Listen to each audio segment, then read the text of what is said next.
of what we do is also reaching out to orphanages, prisons, hospitals, tertiary institutions as we are inspired by love. We are registered with the Corporate Affairs Commission as Greatness Unleashed by Love Foundation, even though we are popularly known as Greatness Foundation in the 10 tertiary institutions that we have held programs. We've done projects for orphanages, prisons, brothels, rehabilitation centers, secondary schools, and tertiary institutions, and even schools with those with special disabilities, for schools with those with special disabilities, pardon me, in the southern, western, and eastern part of Nigeria. Part of what we do in all of these tertiary institutions is that we give skill acquisition to everyone that attends our program.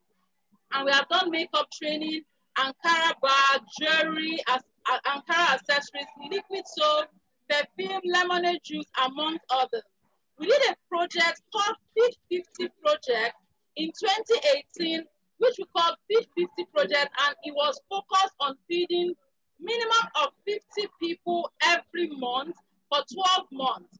With the support of our partners and friends and families, we're able to do over 2,000 in 6 months. We reached roadside sellers, street hawkers, truck and wheelbarrow pushers, sex workers, and inmates with more than food. We were able to give them groceries as well as such as detergent, slippers, toothpaste, and all. And you see the pictures shortly. We believe that the work of rehabilitation cannot be done by government alone and even the government agencies. We hold virtual meetings, and also currently we are doing a 21 days intercession for the new Nigeria, and you can join us virtually.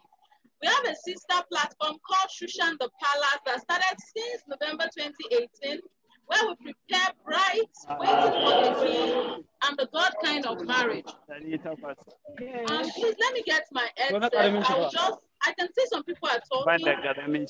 The first goal is ending poverty in all its form, and obviously that's why we're doing Start with What You Have.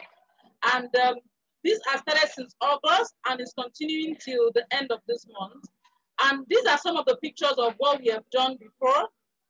The second goal is the Zero Hunger Goal, which we did through the Feed 50 project, and now we want to cascade it to a catering outfit in every tertiary institution, and we need your support if you are willing to.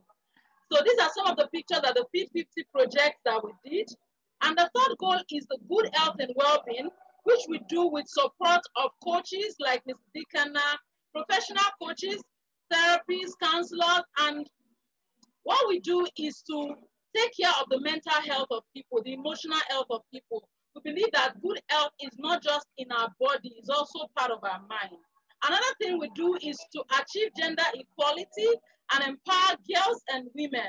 And of course, that's what we do through the Love Sisters program, going to secondary schools to let girls know that there is greatness in them, teach them life skills, among other things. These are some of the pictures of what we have done before that address that. The last but not the least is the reduced inequalities. And this is why we go to schools for those with special disabilities.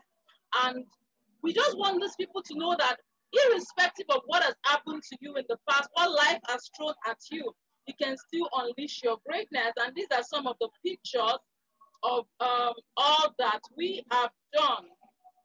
So today I'm actually at the wedding of one of our ladies at Shushan the Palace, and I would just talk about Gift's wedding. Gift is on the one on my extreme left. And when I met Gift, she was abused as a teenager. And I remember she said a statement. She said, "Greatness, I just, can my life have a meaning again? Can I meet someone that would love me and take care of me?" And guess what? She's happily married today to a man that has never judged or condemned her. He's supportive of her vision. And we know that you also can experience this. So we did a project for an orphanage that we bought a brand new washing machine for them. And this is our social media. We'd like to connect with you. Please connect with us on our social media platform. And we also like to solicit for your support We are not charging for this program. Initially, we said we should make it at a subsidized amount of 2.5. I know some people made payment and want to say thank you for your support, but please, you can do more. The link will be posted shortly, and you can put any amount. Every penny counts. There's a slide we'll show after Mr. Dikanna's presentation that will show you the expenses that has come in and what has gone out. So at the end of this session as well, we would like to have your feedback. Please share your feedback. Feedback for the facilitator is very important. Feedback for us as an organization, and we'll be very, very grateful. Once again, thank you for joining, and thank you for taking out your time. Saturdays are very, very precious, especially for Lagosians. So here is our speaker, Mr. Dikanna Chika Okafor. He is a dynamic Nigeria businessman and a philanthropist. And I can say and this is not hyping, this is for real.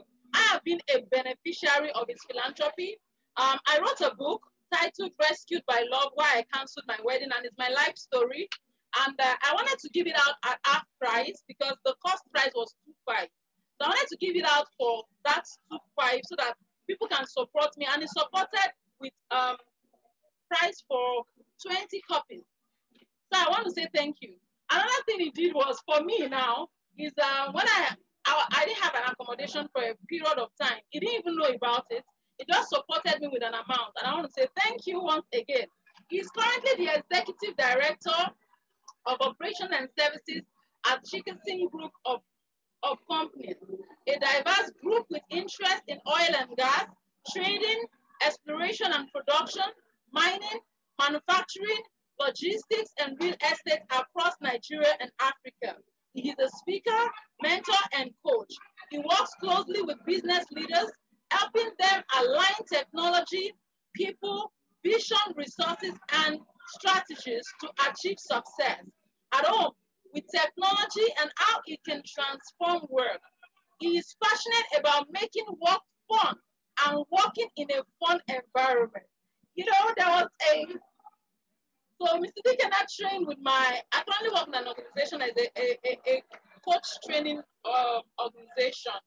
And you know what, there was a time everybody was saying, oh, we need to have fun, we've been learning and learning and learning, and please don't go and ask him for money because I'm saying this. And he sponsored the party. Just say, yes, let's mix work with fun. And once again, thank you for that. He's the founder and chairman of Dico Oil and Gas Services prior to joining Chicken Group of Companies, and he has worked in PwC, Powerhouse Promotion Reading, United Kingdom, and in different capacities. He has experience in managing communications, manufacturing, marketing, operations and services, and a first-hand experience building a successful business from start up. Did you hear that? Mr. Dikanna Okafor is a mechanical engineering graduate from University of Reading, United Kingdom, and is an alumnus of the Lagos Business School, and is also a member of the Institute of Directors Nigeria and a certified professional coach. Please, I'm going to unmute you right now. So please, I want you to jam your end and say a very big welcome. Please unmute yourself and say a very big welcome and thank you to Mr. Dikanna Chika Okafor. Sir, over to you. Hello, everyone. Good afternoon, wherever you are. Sir, you can share your screen. Good afternoon, sir, and welcome. I'm Amini, welcome. Thank you very much, Mr. Amini. How are you doing? Nice to see you here, DK. Oh, we have Mrs. Busala, good to see you here. How are you? I was then elite coach. Thank you for joining, Ma. Yeah, it's going to be great. Yeah. All right, thank you very much, everyone, and welcome. Greatness, you've done a great job with your introduction. I don't have much more to add to it. The only thing I'm going to say is that this session is more or less a practical session of techniques and methods that one can employ to have a very cohesive relationship between your family and your business, and how that impacts your parenting. I'm going to issue a disclaimer as well. I'm by no means an authority in this area or haven't done any extensive research in this area, but I'm in a family business. I've been there all my life. I have practical life experiences, and I felt like it would be beneficial for me to share what I've learned along my journey, and equally learn from each one of us, because this is going to be an interactive session. So without much ado, let me go to my slides.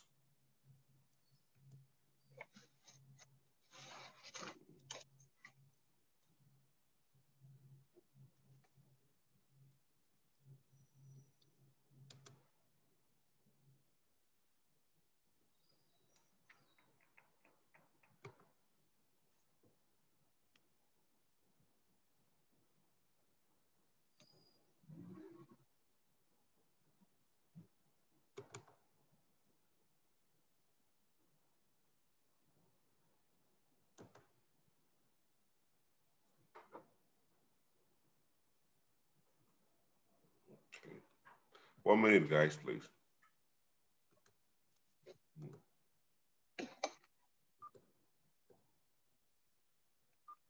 Yes, we can see your slide. Yes, but you need to put it on presentation mode. It's coming up. Okay. All right.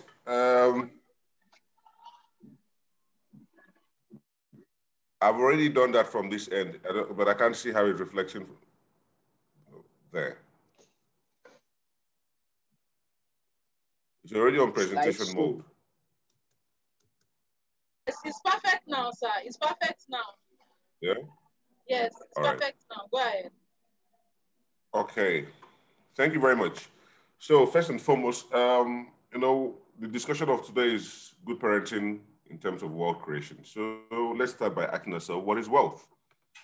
And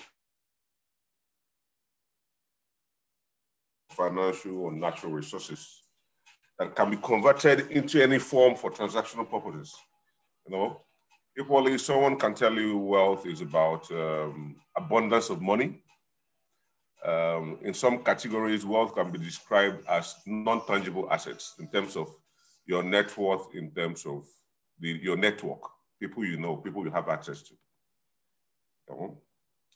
Valuables, people can be wealthy without even knowing them, like mineral resources under their houses. So wealth is more or less abundance of anything that can be converted into value, whether it can be done instantly or it needs to be improved upon before it can be converted into value.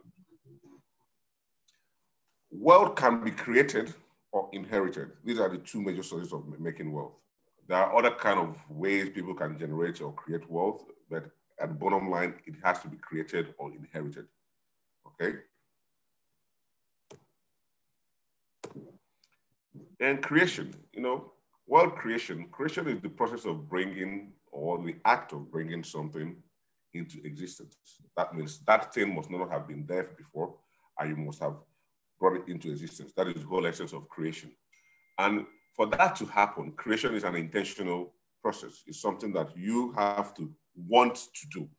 Being intentional doesn't mean that what you set out to achieve is what you will achieve, but the concept of bringing something that is not existing into existence has to be something that you intentionally want to do.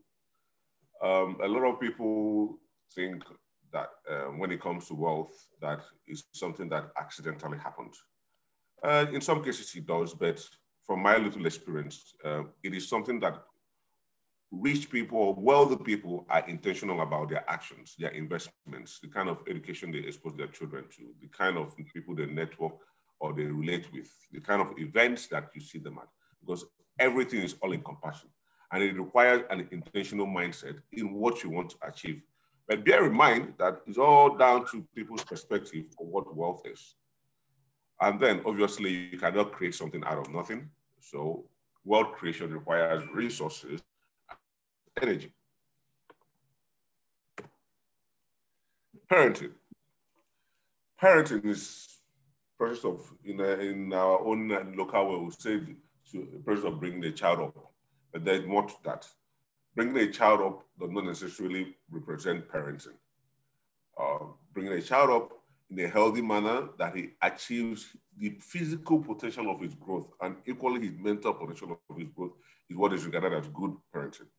There are a lot of kids that have been, at home with parents or guardians, but their experience would not be classified as good parenting because they did not grow to the potential they could be as adults, either physically or how mature they are mentally or emotionally. So in this context, we're talking about parenting. Then parenting is bidirectional. What do I mean by directional? Bidirectional means that as a parent, in as much as you, the father or the mother, you have the overbearing control of how the relationship goes. But when you do something to your child, the response of that your child can affect the way your next action towards it, her or he is going to be. That is what I mean by directional. So there is a give and take. That is a cycle. So let's say you come home and you see your child, she smashes the TV and you're very upset and you punish your child and your child comes and becomes remorseful. Then you're like, okay, don't worry, it's not too bad. You see whether the reaction of your baby informed your own reaction going forward. However, if the child was nonchalant and didn't pay attention or was not remorseful about her behavior, then your reaction towards that child will be different. But they're all parenting in one way or the other. But what I'm trying to show here is that relationship that is bidirectional. And like everything else, it requires a lot of energy. I mean, and parents amongst us know what I'm talking about. Even if you're not a parent, if you've ever had to look after a 2-year-old, you know what it means to look after a 2-year-old. That is a full-time work. And it also requires resources. Resources, not only in terms of material resources, but resources in terms of non-tangible resources, ideas, emotional resources, intellectual resources, spiritual resources. These are all part of the thing that all come together to form, create a platform for a very good for parenting to occur successfully. Then one of the starting skills, I mean, there is neither here or there. I'm not qualified to say that this person is or a bad parent, but based on my little experience, I have 4 kids, so I can talk from that angle. There's some certain skill sets that is required to be a parent in the first place. Then we're now migrating into being a good parent. One of them will be, you have to know, how to coach your children. I don't know whether we understand the concept of coaching, but it's a topic for another day, not on this platform. Equally, there's counseling skills. You have to be able to mentor them. It's not every time that they do something that you just have to bring down the hammer. You have to be able to discipline them as well. It's not every time that they do something that you just have to pamper them or just let it slide. Then, you have to be their cheerleader. You have to be there are a lot of, you as a parent, you wear many hats. Today, you're the dad. Tomorrow, you're the friend. Next day, you're the counselor. The day before or the day after, you're the mentor. The other one, you're the disciplinarian. But it's fun if you understand that these are your roles and don't get caught unawares doing it. Okay. Now, to the main matter of what we have here. You see, world creation doesn't happen accidentally, like I said. It is an intentional process. And one of the major mistakes that we do, or I say culture, because it's not like that in certain parts of the world, is that we try to separate business and family, or business, or work and family life. No. Most successful businesses, whether they are business families or their career families, will tell you that both two are intertwined. They have to coexist, and you have to create a balance. And I was privileged to have been this Professor Randall, is an American based in Singapore.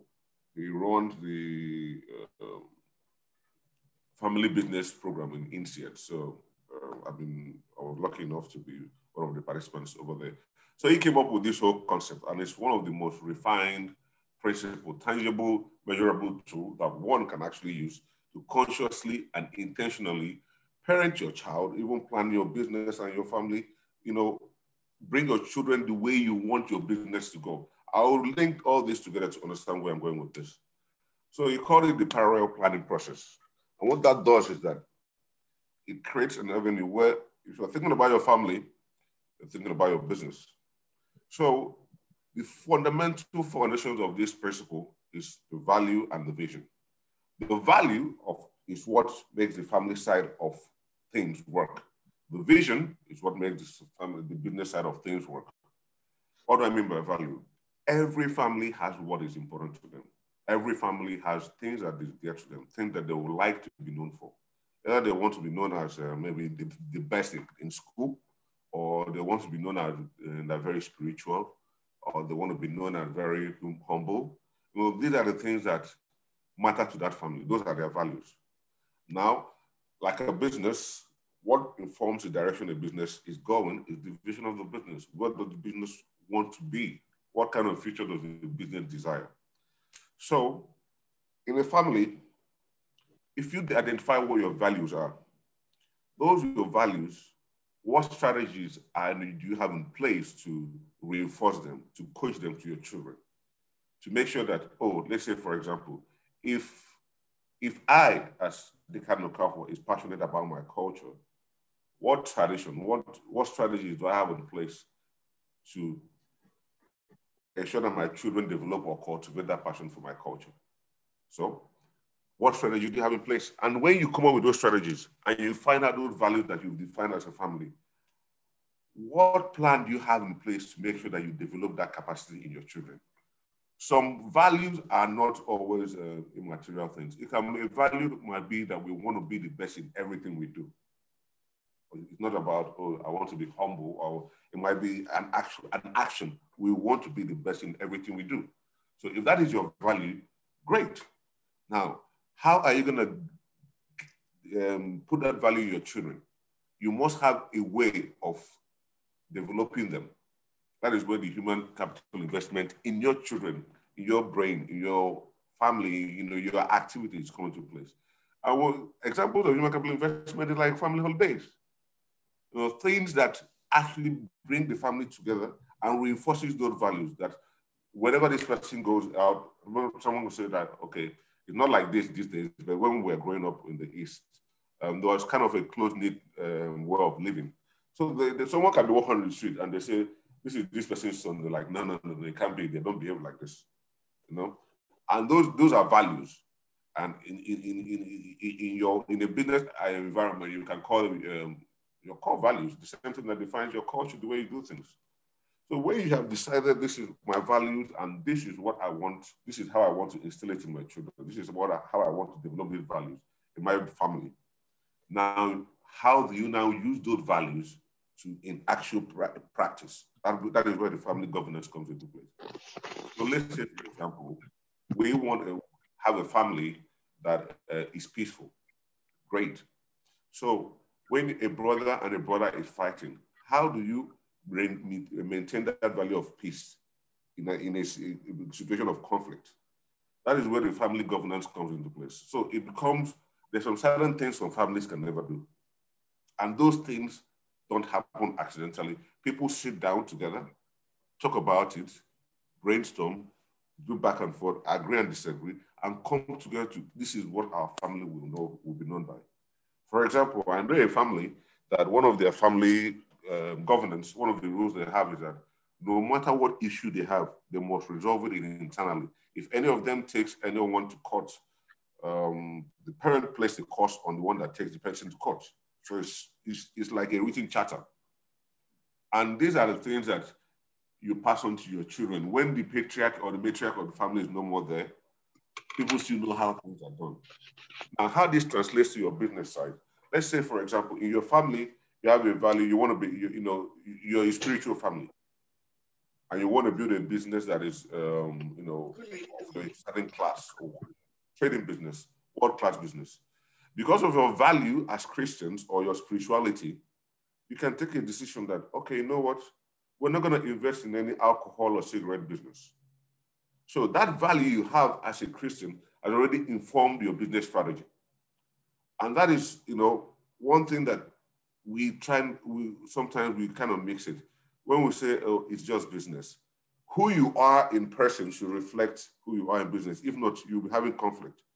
And whether you like it or not, if you don't resolve that conflict, that endeavor you're embarking on will not succeed, because it's all encompassing. In your mind, you might think that you're able to compartmentalize these things, but it's all like a whole web of things intertwined in our minds. So if I go back to the values, talking about being a Christian and not wanting to invest in a cigarette or alcohol, or maybe firearms, you don't want to invest in firearms, that informs your strategy. We will not go in this direction.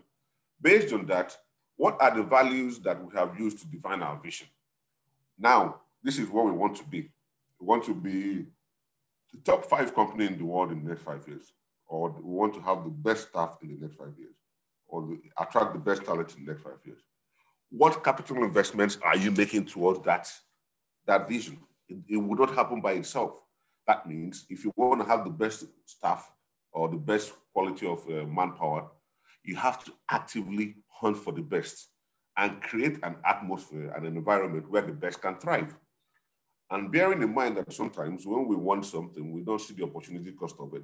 If you want an environment where you want the best, you have to know that it will be an environment where there will be a lot of egos clashing. So you have to create an environment where everyone can work productively, be optimal in what they're doing, and money, still feel fulfilled.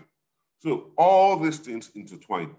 And when you've decided, okay, this is our strategy, and you start making the right investments, either in training your people, exposing them to the right programs,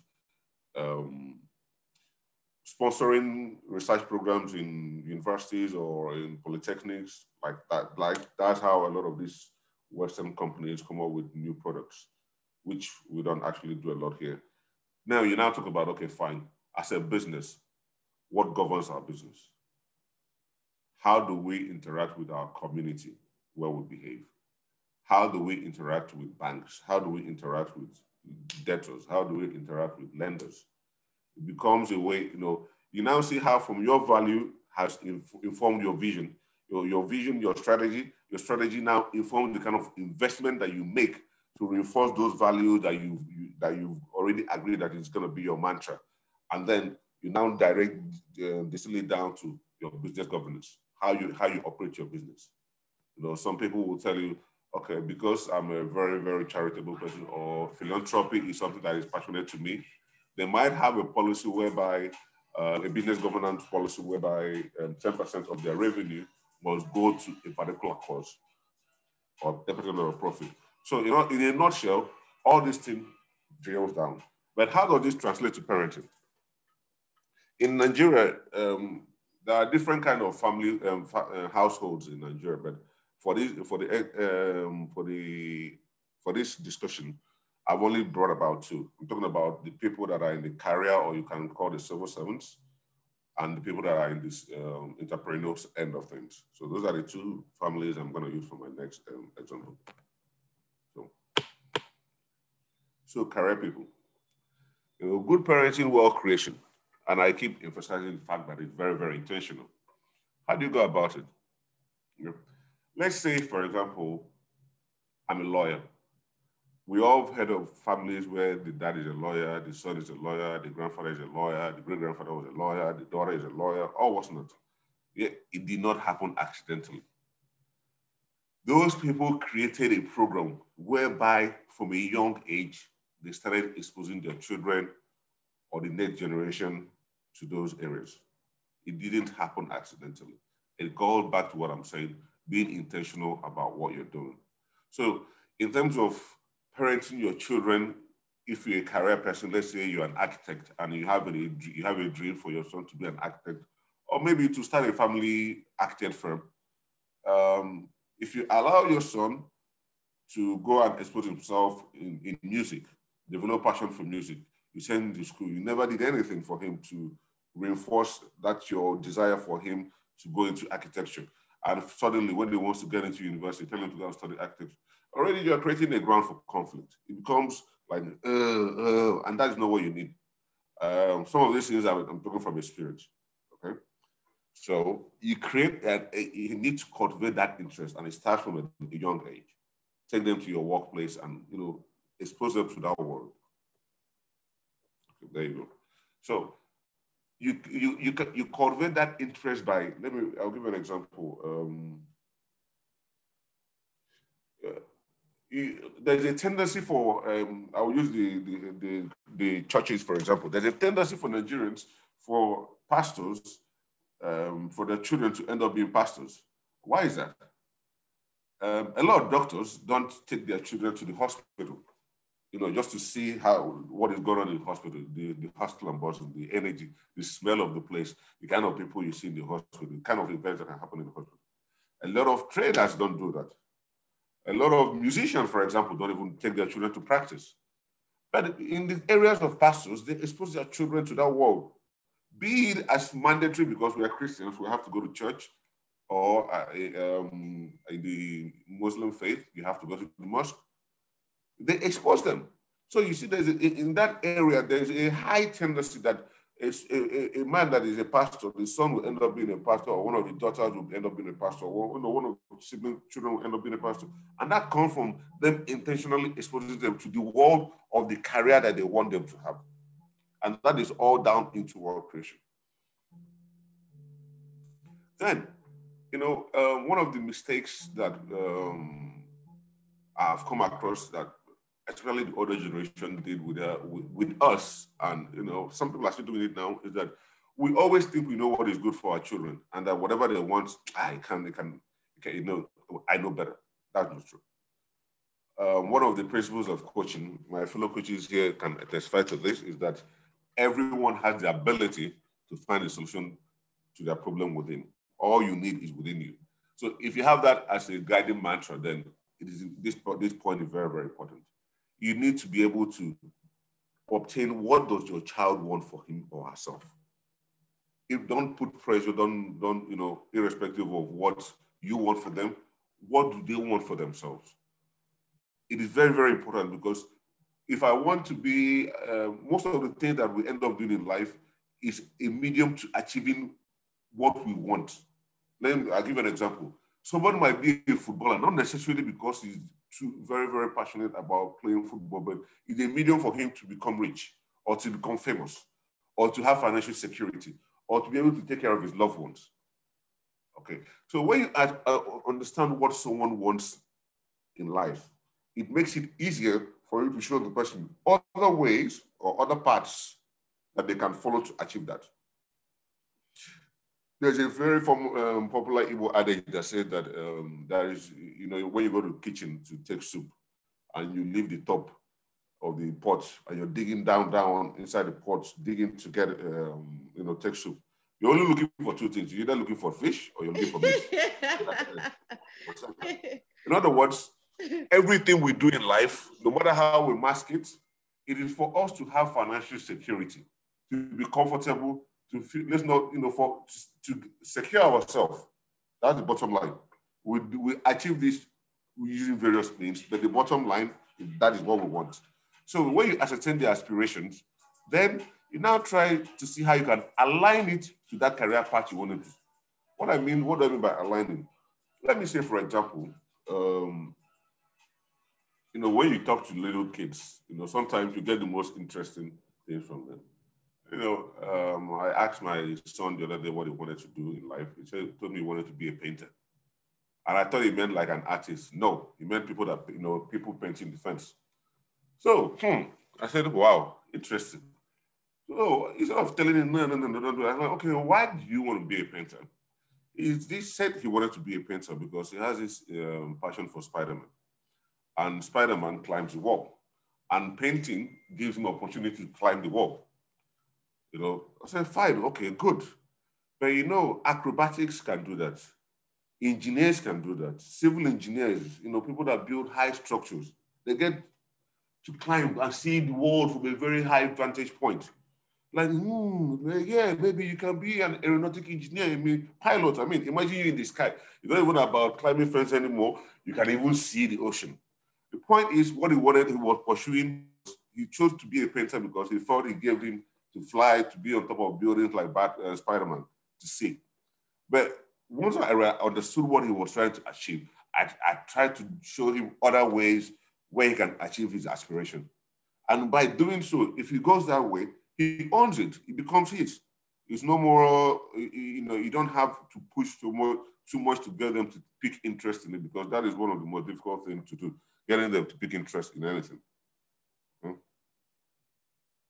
So when this is done, when you've aligned, the aspiration with the career path you want them to do, draw up a plan. It is important. Draw up a plan. Even if it doesn't have to be concrete, it doesn't have to be very, very detailed. It can be, okay, my son, when you finish, I would like you to finish school by this way. You go to this law school. I would like you to, and then expose him to programs or seminars. Just draw up a rough plan that will reinforce that path you want your son or your daughter to follow. Let it not be accidental. When he was young, he had interest in football or in engineering. But all of a sudden, he was growing the next thing, he said he wants to be a painter. And I don't know what happened. Exactly. You don't know what happened because you didn't create an avenue for him to flow. It's like water. If you want to channel water to somewhere, you have to create a path for it to flow. If you allow it to just go, yeah, it might end up there, but if the terrain is not smooth enough, it will follow the easiest path that is available to it. So it's very, very important that we are intentionally in this, draw up a plan on how you want your son or your daughter or our children in this case to achieve that career you want them to achieve. Okay? Yes, sir. Then it's a journey, champion them. Championing them means when they fall, when they succeed, when they're afraid, when they think they can't do it, just be there and be their cheerleader, Encourage them. Championing them don't always mean, when they do, no. Championing them means that, maybe when his shoulders is down, you give me a smack in the butt. Bring your chest up. Your man, you can do this. It can be another way, show him about his previous successes. Remind him, remember when you were in this, remember you thought you wouldn't do it and you did it? Now, this is another situation like that. Champion them. These are things that you need to be conscious and intentional about with your children, especially when it comes in the context of what we're talking about, so that they develop that confidence, and not be afraid of mistake. Yes, a lot of people are afraid of mistakes. The fear of failing stops them from even trying. So they don't even fail. They don't even try at all. And most importantly, make it fun. I can't overemphasize this. I like this. I know myself. Make it fun. If you're making it fun, it's not just for the kid. It's for you alone. It's for you yourself as well as the parent. We're all kids at one point, and we know the kind of way that maybe we wished our parents would have treated us or would have handled things differently. Now, this is our time to now bring those ideas. Oh, I wish I did, bring those ideas we had when we were kids. That fire we had in our belly, I would love to do this with my kids. Bring it together, but bring it in a very intentional manner in terms of put it in these things. It's not only when you take them to the park that you guys can have fun, You guys can have fun while you're even doing all these things I'm talking about. So this is for the career part. Then for the entrepreneurs, well, this is where I kind of fall in very well. Like I was talking.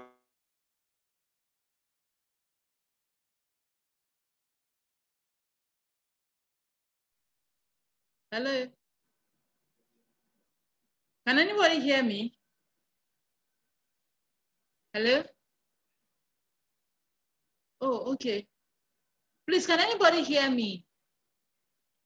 Because I can't hear Mr. Dikanna again. Can anybody hear me? Old age, and I'm okay, Benanka.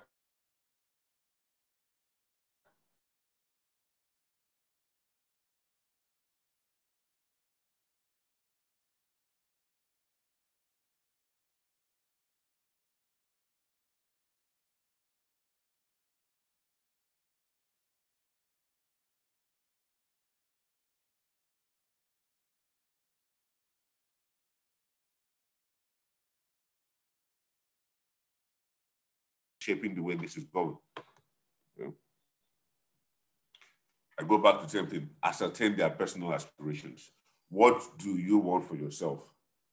You know, if the person wants to be retire early, go to live a quiet life, and you're pushing them into a field that will expose them to the, to the public or make them a popular figure, there will be conflict. And at one point he might go in there and succeed, but if he goes in there and tomorrow it doesn't, they will be filled with resentment because they've gone there to maybe please you, or maybe they believe that you know better what is good for them, and they've come out disappointed. It's always good to get their buy-in, ascertain what they want to achieve for themselves.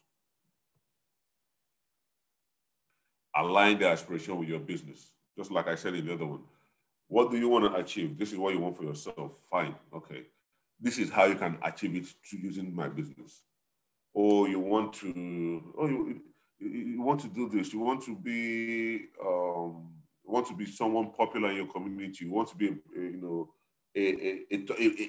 a pillar of the community. You want to be influential in your sphere in your area of operations. This is how you can achieve that using this. So when you do that, they begin to see their own dream, their own needs, begin to imagine how they can fulfill it in your own through using the business that you're doing. It's very, very vital, and it's a process that is ongoing. It's not like something that you do and you do it like maybe a 3-step program and afterwards, no. It's something that you have to keep reinforcing, because it's a life journey, okay? And finally, make it fun. Like I said, fun. All work and no play make Jack a very dull boy. And personally, I'm an advocate of having a workplace that is fun. If you calculate your life as a professional, you'll find that you spend most of your life in your workplace. So it's very, very important that you make your workplace as fun as possible for your own mental and physical well-being. Okay. And here,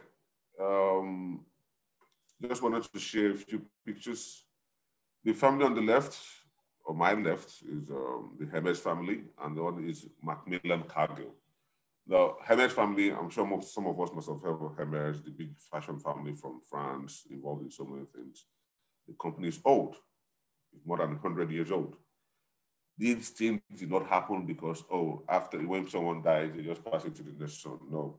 They sat down, they drew up plans, they got their families involved, they developed their interest in the business. I can tell you that it's not every one of them wanted to be in the fashion business from the get-go. But how did they co-opt them to come into the business? So these things are intentional things. It doesn't fall out from the sky. Then the other family is Cargill, Macmillan Cargill. Macmillan is a very, very big business family, and Cargill is a very, very big business family. So like, how would I put it? In terms of in the commodity world, it's like, okay, let's use cement. It's like Dangote and Boa Cement, the family coming together to form Dangote Caribbean. That's what happened here. So it even created a more, extensive dynamic, because there are so many family members and you need to keep everyone involved and make sure that everyone's aspirations are met and everyone desires, So it can be done, but what the point is that it is intentional, Get them involved, they listen to your aspirations, align them with what you're doing, give them room to make mistakes, grow. Because even you as a parent, it's a journey. It's not like you've gone down this road before. So you have to give your room, give yourself slack as well when you feel like you're overbearing or overdoing what you shouldn't do. Okay. And on a final note, the two gentlemen you're seeing here are my sons. Oh, I love this. Yeah. They came to the office one day and they wanted to mimic what they see daddy do. So this was them trying to seeing me in a meeting where I'll be talking and we're talking and maybe it's heated. So you can see that it started off from the left, very calmly, Bibi and Chinua smiling, and then Obina is the one on the right, Chinua is the one on the left, and the matters got serious in the middle. Like I see Bibi springing out, probably saying, no, wrong. In other words, they are getting to see the dynamics of a boardroom and the kind of power, the kind of energy and tension that the boardroom. So, yeah, thank you very much, gentlemen. I'm ready to take questions. Thank you wow, wow, wow, wow, wow. Awesome, awesome. Thank you so much for that very insightful session. Thank you, Mr. Dikanna. Welcome. This is really, really, I think I have the Spirit of God. When I knew that you could take this topic, it must have been God that led me. Okay, so from the chat room, I got disconnected with my laptop at a point, so I lost some chat. If you sent some chat earlier, before Onyeka's own, please resend. So Onyeka, by the way, Onyeka everyone knows you. She said she grew up at Nnewi. If I tell her to on her video now, she will not want to. Let me just cast her. Oh, interesting. Yeah, Onyeka Ebo. So she said, let me read what she said to you. I sent it to you on WhatsApp. She said she grew up at Nnewi. That's your village. Because I know you have talked about your village before at the coach training. Yeah, I grew up. I went to school with some a fellow called Onyeka Ebo as well. Can you imagine that? Such a small world. I don't know what the same person we're talking about. I'm not sure. Reveal your face now, Onyeka. Okay. Like this. Hey, Jesus. She said she didn't do makeup and she doesn't want to see you like that. So she said she grew up. Okay, see my face. Okay, this is the face. Oh, okay. No, the I'm talking about. Hi, how are you? Hello. Isabel. Okay, so she said, I grew up at Nnewi, Anambra State over 30 years ago, and Chika Okafor, Chikasin Group of Companies was a force and is still a force to reckon with, not just at Nnewi, but nationwide, and I believe globally. So she was inviting people. She said, don't sit on the fence. It's barely, about some minutes to go to the program. And so she made some comments in the chat room as well. I want to just read that to us. So she said, wow. I don't know if this is Ogo.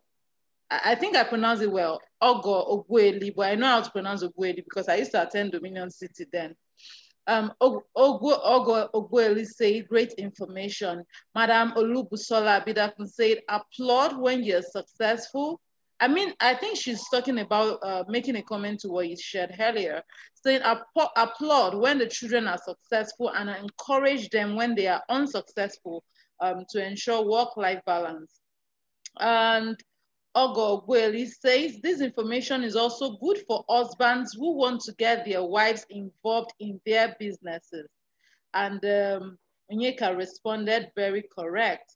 Madam Olubsola Bidakun says we must be intentional in achieving success. And Onyeka was making a comment regarding Obina and his brother's pictures, saying getting them ready for the boardroom. Some parents are still making this mistake. And Mrs. Olubusola say, well done, Coach DK. Great session. Ogweli say, amazing. I'm here because of Onyeka's comment. Oh, amazing. Can you imagine? Thank you very much, Onyeka. Interesting. Okay, so if you have questions, I should have checked the registration form, but I'm a bit overwhelmed. I need people to support, please. I need volunteers. I can't do this alone again. Please, I am begging. I can't do this. I'm serious. I really, really am begging. I should have checked for questions during registration points, but if you're here, please, let's take live questions. Wow, then coach, elite coach, Mrs. Adebisi Aderemi Akinwale is on the call. Thank you for joining, ma. And I didn't tell her about it. Hello, BC, welcome. Thank you, Madam BC. Thank you for joining. Please, if you have questions, please drop in the chat room. Oh, Yaya Bush is also here. Oh my God. Thank you. Thank you guys for joining. Thank you, elite coach for joining. Thank you, Okoyemi Adeleke. I can't see questions in the chat box. I think he has answered all the questions in our mind. I'm guessing because honestly, it was a very balanced session. Oh yes, you can speak. Please unmute yourself. You can unmute yourself and speak. You can unmute yourself. Am I correct? Let me check my setting. Yes, you can speak. Okay. Thank you, Mr. Dikanna Okafor, for that powerful session. Like, I'm already wishing that I'll just carry my children now. They're in the womb now, yes, to just carry them to my boardroom. You understand? Yes. So, my question, I'm glad you also grew up at Newi. Just like Greatness mentioned, I grew up at Newi. So, I want to know, of course, Chikasin was a very popular name then. So I want to know, what are the practical things your dad did to like form you into this person you are today? Because I know lots of businesses at, I know then growing up, a lot of billionaires then, their children ended up squandering their properties. A lot of them, their children sold out their properties. They turned to miscreants in the society. So what did Chikasin do in particular to nurture this perfect gentleman? And then my second question, I know those days at Newi, I understood the whole mentality. Most people were just all about buying and selling.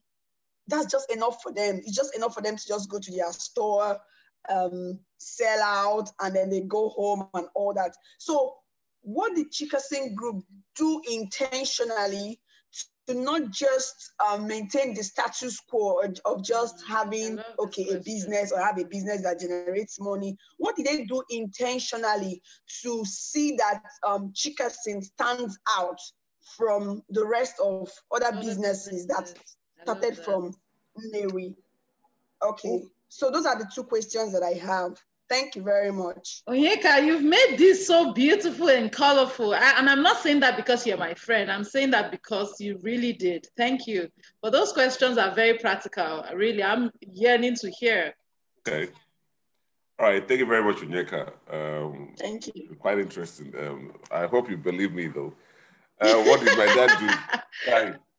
Okay. At the age of 8, my dad sent me out to go and live with a priest from 8 to 11.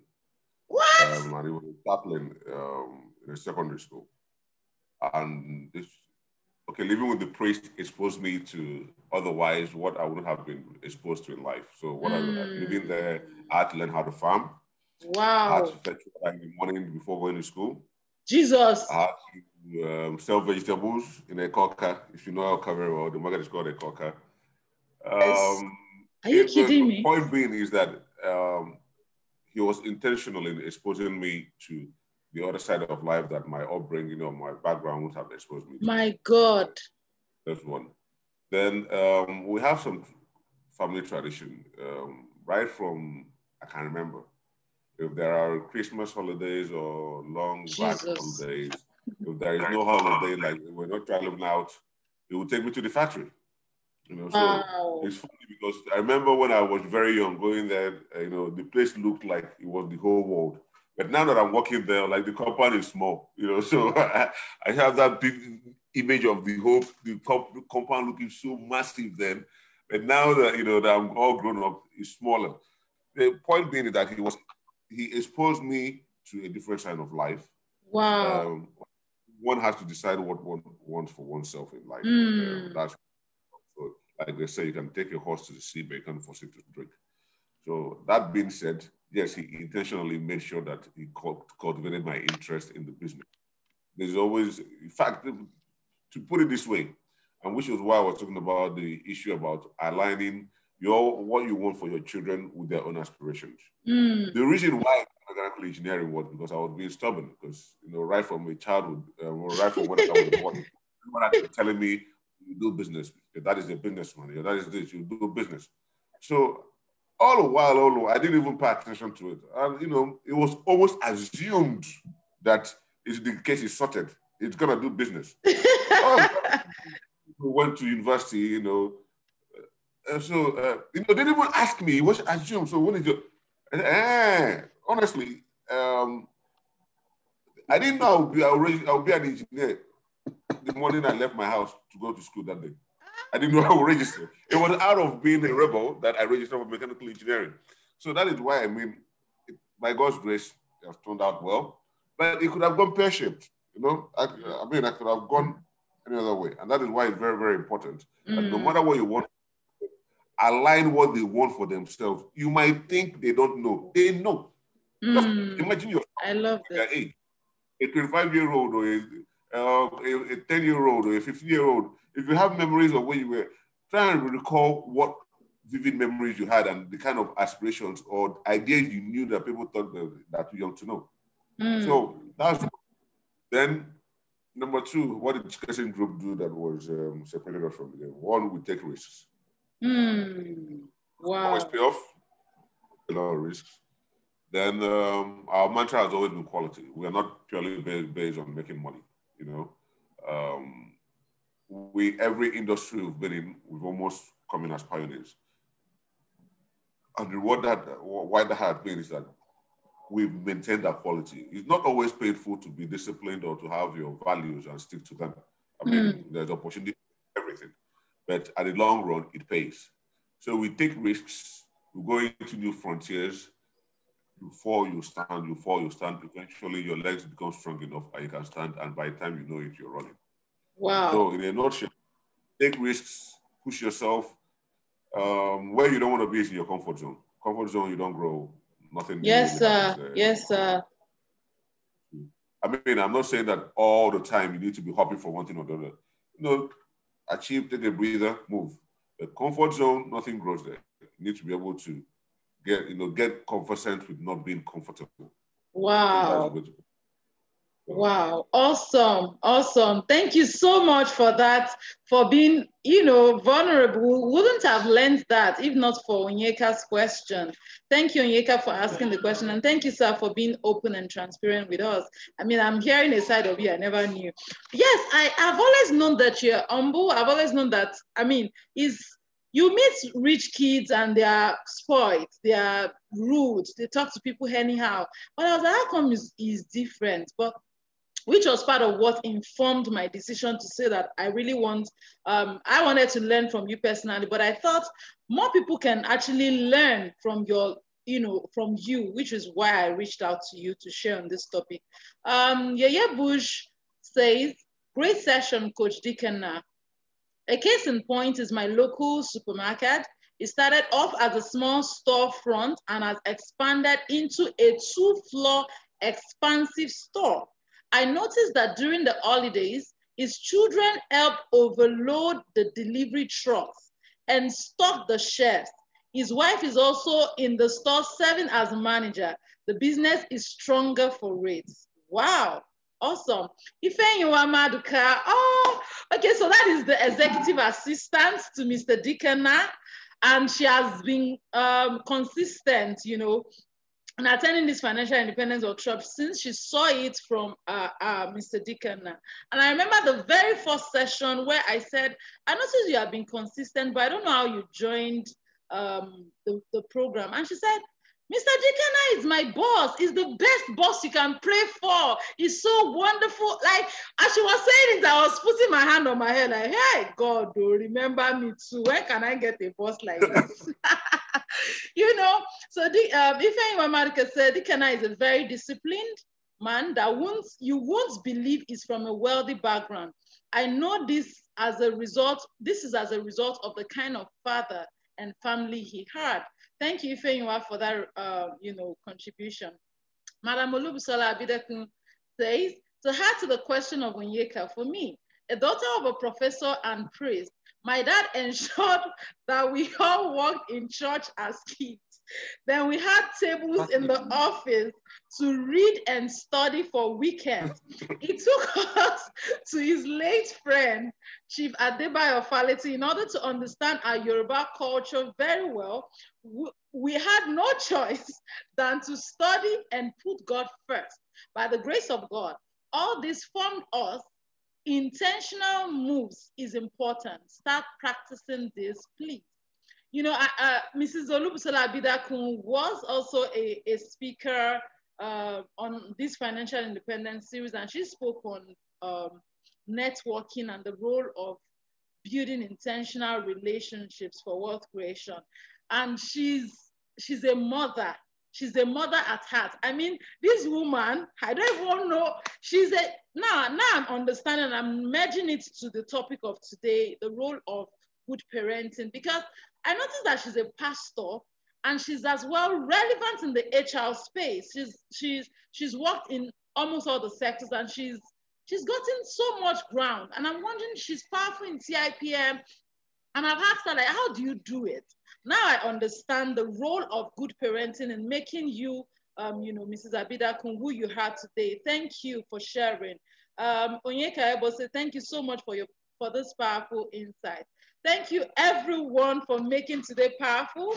And Mrs. Olubusola, thank you for inviting the elite coaches for this. I'm very grateful. Thank you, Mr. Dikanna. It's good to see everyone. I see the names. I mean, I'm very, very humbled by the number of people that have turned up for this. Really, Yeah. I mean, wow. Thank you, Mr. Dikanna. Ogo Ogbueli, you can unmute yourself and ask your question. Okay, thank you so much. Thank you, Mr. Dikanna, for this wonderful session. I actually was going through my WhatsApp and I saw Onyeka's post. I said, okay, I'm going to register and attend, and I'm here. And I'm very happy I did. So my question is to Mr. Dikanna. What advice would you give a child of a wealthy person, okay, like someone like you, from what Onyeka said, that a lot of these big businesses and businessmen, their children end up not following the footpath. And you mentioned some of the things that could be a hindrance. My question now is, from your own personal experience, what advice would you give to such a son or a daughter of, such a businessman or woman to bring that child to the right path? Thank you very much. Your question is very, very important. Very, very, very. First and foremost, the best way to raise a child is using the word of God. That's fundamental. So you can't take that out. But in terms of raising your children up to appreciate things, you see, one of the mistakes we make as parents is sometimes we do not expose our children to what it takes to achieve what we have achieved. So let me rephrase. You see a lot of rich kids, or supposedly rich kids, that possibly you see your parents, you say that the parents are very, very shrewd, or very, very prudent, or very, very, they're not flamboyant. But their kids, I mean, they're eating the money as if it's going out of fashion. Why is that? Because the child doesn't understand the effort, the amount of failures and pain and sleepless night it took to get over there. I'll give you, I always tell some people always say, why are you like this? Why are you like this? I said, I can go to a restaurant and spend 100,000 naira for the lunch. It's nothing. But for me to make that 100,000 naira, I have to sell 3 tankers of 3,000 liters of oil and make 1 naira each to make that. So, and it's not every day you make 1 naira from 1 tanker of oil. Wow. What I'm trying to do here is that in people, when they understand the effort and the opportunity cost of that 100,000, yes, then their approach to money changes. Bear in mind that you don't have to be how will I say it? You don't have to form like you're poor or you're not well off. What I want to mean, someone can wear a branded, expensive luxury brand and still be humble. Yes, sir. Someone can wear a luxury, carry a Gucci bag and still go to an event, and when they see their elders or something, they can still help and serve things. Yes, sir. Those two are not mutually exclusive. You can be very comfortable, have the best things in life, but still have the moral values, which are the paramount things. All these things are shagara, all these showing off and being, no. Every successful businessman have failed. Rock bottom at one point and came back up.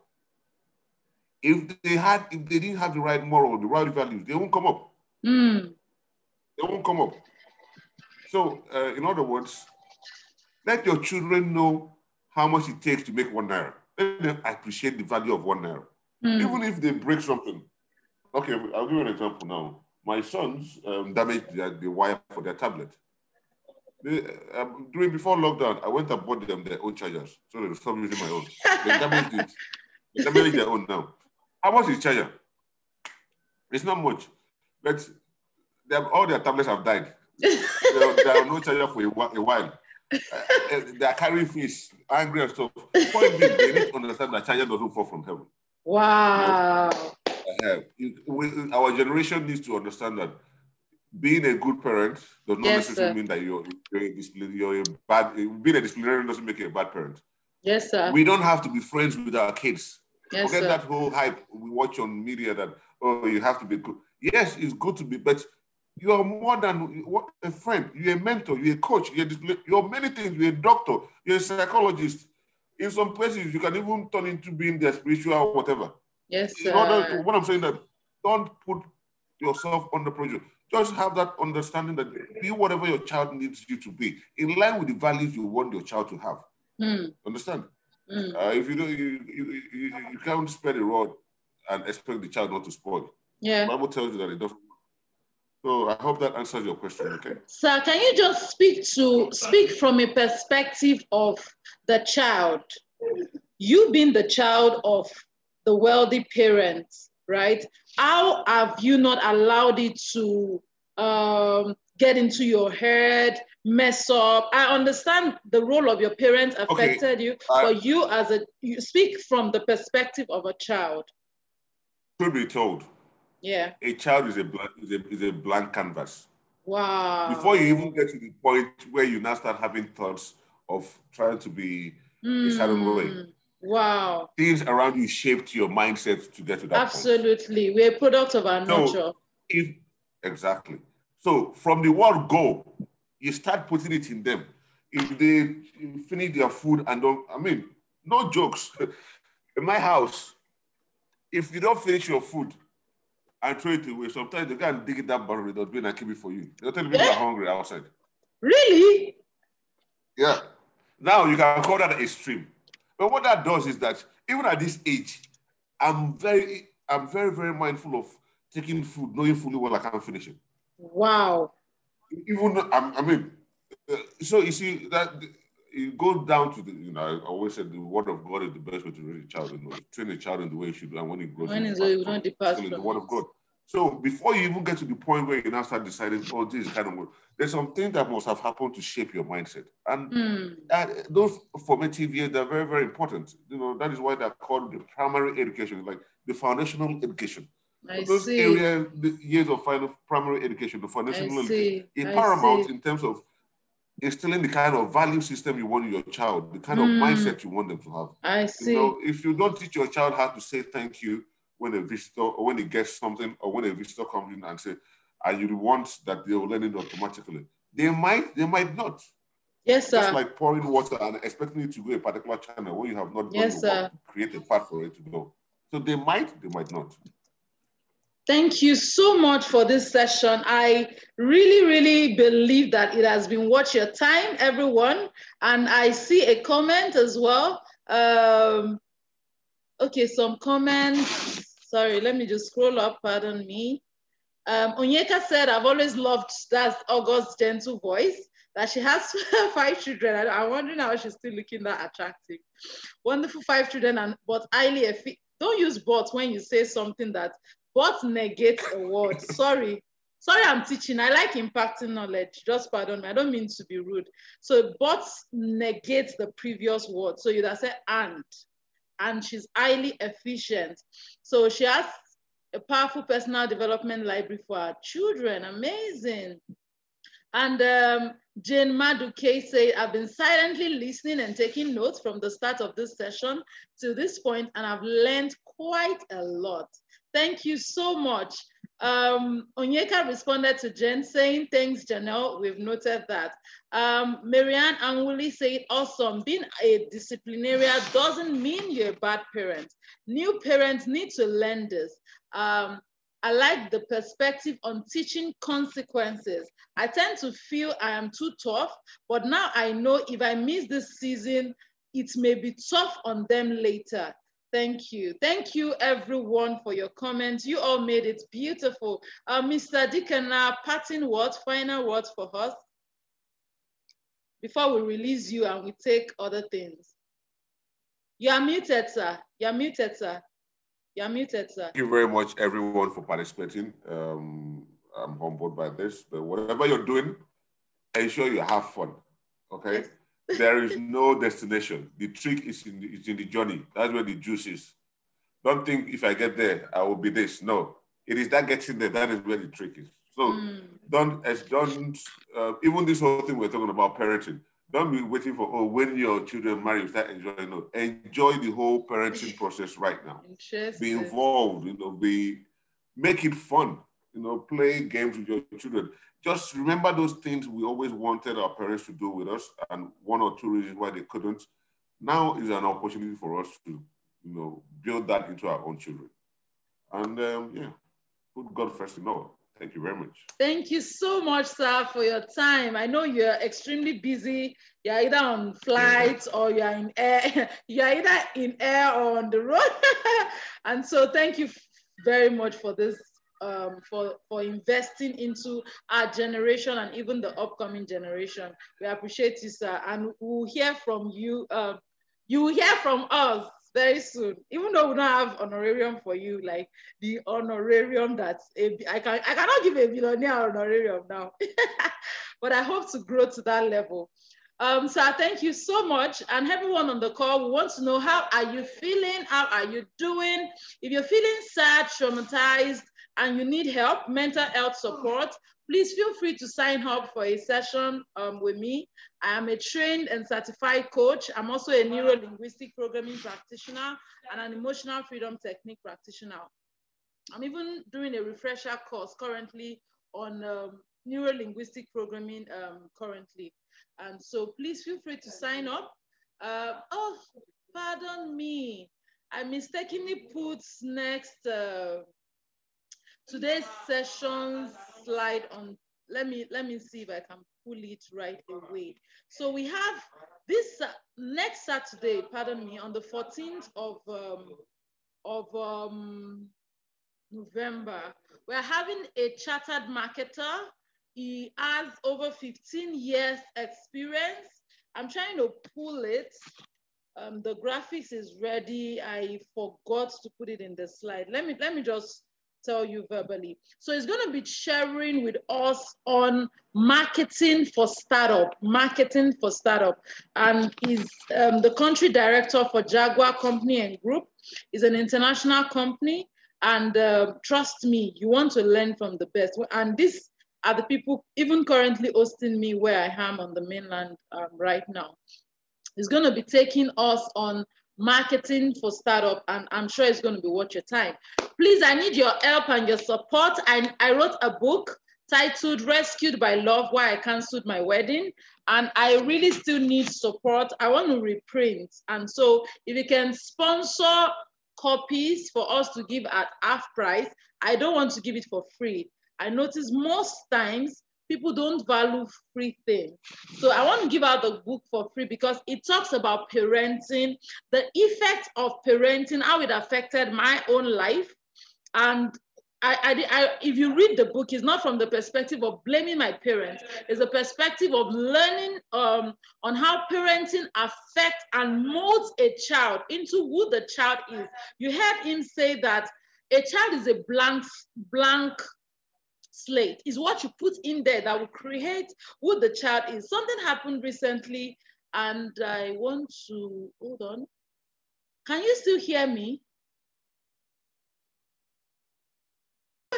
So please, if you have anywhere I can review this book, I'm willing to review and share the book, share what is in the book for free. Churches, mosques, organizations, youths, children, parents. I'm really willing to, you know, review the book, and it comes with 2 books at 5,000 naira. But if you can support me, I can give it at half price, especially if people are buying more than 10. So the other 2 books is Making Sweet Lemonade Out of Your Bitter Lemons. It's my own healing journey, but then this, I made it more of what I've learned, what we teach in the coaching school, what I've learned from NLP, what I've learned from my emotional freedom technique and all of that. And next is that if you are preparing for CIPM, or you know someone preparing for CIPM exam, I'm also an associate of the Chartered Institute of Personnel Management. I'm willing to offer advisory services at a cost. It's not free. And thank you. We're looking forward to seeing you next week. Please don't forget that I said that we need your feedback form. I'll drop the link in the chat room right now. And please, I need volunteers. I cannot do this alone again. Sincerely, I'm begging, I'm asking, I'm pleading for support, financial support. If you want to support with your skill, you want to moderate, you want to do a website for us, you know how best we can put a structure in Greatness Unleashed by Love Foundation. We are registered with the Corporate Affairs Commission. I just don't have the funds to create the website yet. So however, you can support us or volunteer, maybe it's advisory services, you want to counsel, you know how a not-for-profit organization or a social enterprise can run and, you know, can be effective. Please, please, and please support us. And no amount, every penny counts. No amount is too small. The Paystack link does not have any amount. You just enter the amount you want and it would appreciate you. Thank you once again. Please connect with us, and hoping to see you next Saturday on the introduction to marketing for startup. Thank you everyone for making today a success. Your coming, your presence, your inviting everyone made it beautiful. Thank you. Does anybody have any question for me, for us? Any question? Before we call it a day. Any question? Okay, I can see some messages in the chat box. Murewa, please, you can ask your question. I would like to gift Mr. Dikanna's children with my dear child life success. Okay, let me drop my email address. My email address is coachgreatness1@gmail.com. Okay, let me not put that as my business email. So Greatness Foundation 18@gmail.com. That's my not-for-profit email. Oh, thank you, Ogo. Thank you so much. And I promise I won't share it with anybody else. Thank you, Ogo. So you can send the gifts to that email, Greatness Foundation. Oh, pardon me, that's wrong. Greatness Foundation 18 is Greatness Foundation 18@gmail.com. Greatness Foundation 18@gmail.com. Please send it, and I'm very, very sure that it's going to get it. Thank you, Ogo Ogbueli. Are you related to Pastor Ogbueli by any chance? Do you mind responding? And Onyeka, thank you for connecting us to Ogo. Murewa, you said you have a question, or is your yes for something else? If it is to ask a question, you can unmute yourself and ask. And Madam Marianne, you said, well done, Greatness, nice session. Thank you, Ma. Please send me your contact and let me link you up to the Smart Tech Academy. They would help you structure your, wow, thank you. Let me give you my email. Thank you so much, Madam Ogo. So that is my personal email, coachgreatness1@gmail.com. Wow, are you kidding me? Thank you. Thank you. Thank you so much. Thank you. Really, really, really, I need that structure. We need the structure. Onyeka has really been supportive. Sincerely, she's been my friend. But she doesn't like you telling people what she did for us. So let me just keep quiet and stop there. Thank you, Madam Ogo, for this. I don't take it for granted. Thank you so much. I would personally contact you after this. And you're connected to Pastor David Ogbueli and Madam Sarah. Wow. You're a powerful woman. No, please let me come and review my book for them at Dominion City. Let me connect with them. They actually helped me when I was in my NYC. Let me be very open and transparent here. I was going through a time of recovering emotionally during my NYC.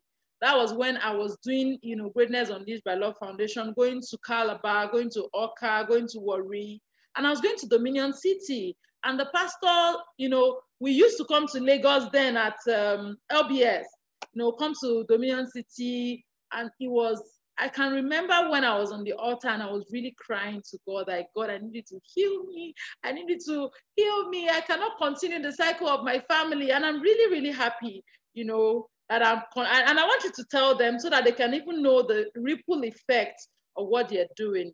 Thank you, everyone. Murewa, is Murewa still on the call? Okay, he or she has dropped off. Okay, I'll just stop recording right now. Thank you, everyone, for taking out